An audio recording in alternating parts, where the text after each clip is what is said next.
Еве од театарските простори на театарот при Домот на културата Иван Мазов Климат Кавадарци, пред медиумите, пред кавадаречката и пошироката јавност, да проговориме за веќе отпочнатите активности со новата театарска сезона. Ќе бидам краток, веќе 2 недели е почната работа на новиот проект на театарот, еден од 3 кои што ќе бидат реализирани годинава. Текстот е современ, насловен е како ужасите предизвикани од пасивното пушење. Затоа малку подоцна ќе кажат други колеги. Јас само да кажем дека е текст на еден современ автор, дека играат искусни актери од Кавадаречкиот театар. Премиерата се очекува наскоро, односно од текот на месец мај или крајот на месец мај. Понатаму се знае, че чекаме реакции од публиката.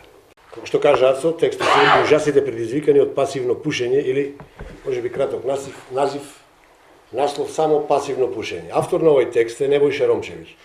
Тој е еден српски автор, познат српски автор, кој е професор на факултетот за драмски уметности во Белград, на одсекот драматургија. Текстот е напишан во 2016 година и неговата праизведба беше во Белград, во Звездара театар. Това е еден театар кој негува претежно ваков жанр, комедија, сатира и така, кој што управник е големиот српски драматург Душан Ковачевиќ. Го правам овој увод заради да потенцирам колку е актуелен овој текст и на кој начин публиката таму моментално го третира. Режисер на таа представа беше Егон Савин, еден исто така значаен српски режисер. Представата има до сега одиграно сигурно 70 изведби, колку што можам да видам на сајтот, и секогаш оди на карта повеќе.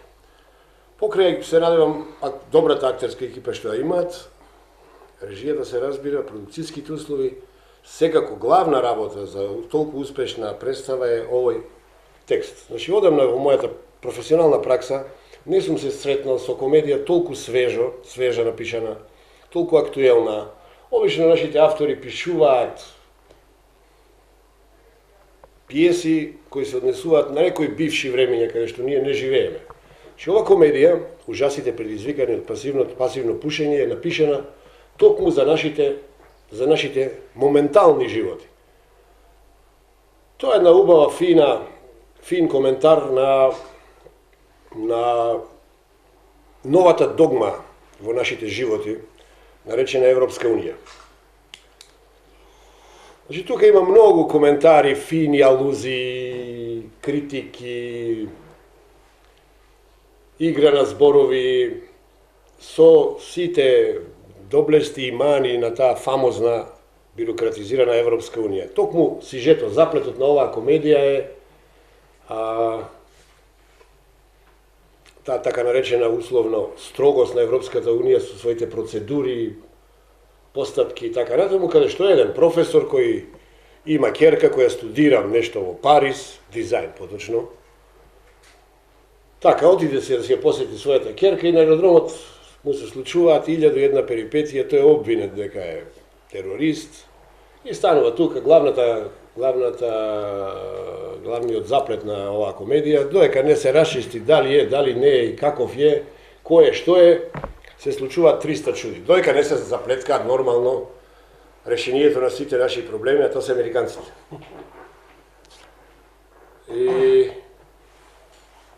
вака на општо задоволство и на публиката која ќе навива за професорот од Македонија да не остане таму за секогаш во Гуантанамо и така натаму, се испоставува дека е обичен пропуст на компјутерите на Европската Унија. А обично компјутерите на Европската Унија не грешат.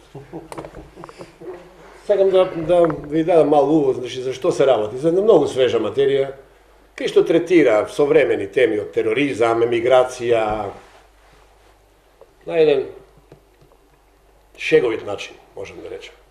уште пред 3-4 месеца го зедов текстот да го читам и текст како текст, како што кажа и Љубо еднаш, ретко на текстот, на самиот текст ретко успевам да се насмеам толку многу пати, како што успевам да се насмеам на ужасите. За текстот нема што да кажам, текстот е прекрасен, мислам, Небојша Ромчевиќ го направил толку многу актуелно, квалитетно, едно како што кажа, шармантно склопено дело. Атанас јас како ликот мој што го играме, еден, па би рекол, типичен македонец, балканец, кој што е пратен од жена му да ја однесе сарми на черка му во Париз, која што студира во Париз, едва е завршила средно, ама битно да се студира во Париз и по некој сплет на несреќни околности се наоѓа во полициската станица на аеродромот Шарл де Гол, каде е под обвинение за тероризам. Меѓу тоа, како што кажа и Јордан, после тие некои сплетки, некои работи кои што ќе се испослучат утекот на самата представа, каде што првен се појавувам со една звезда, па со 2 звезди, па со 3 звезди, токму поради тие безгрешни компјутери на Европската унија. На крајот дури, како што кажа режисерот, ни праќаат американец да ја среде цела таа работа. Типичен балканец, ќе видите зошто, затоа што успева да се така вешто да се носе со тамошните полицајци Мабебе и Лакан, така успешно успева да ги обработува на еден начин. Како што кажам, тоа е малку, како като ние балканците сме малце така, сакаме да му се пикнеме под кожа на човекот одма, значи нема потреба да се запознаваме многу добро. Тоа е една карактеристика интересна, една особина на Атанас. Меѓутоа на крајот дали ќе се заврши се добро по Атанас или ќе биде многу лошо, тоа сепак ќе оставиме да го видат публиката.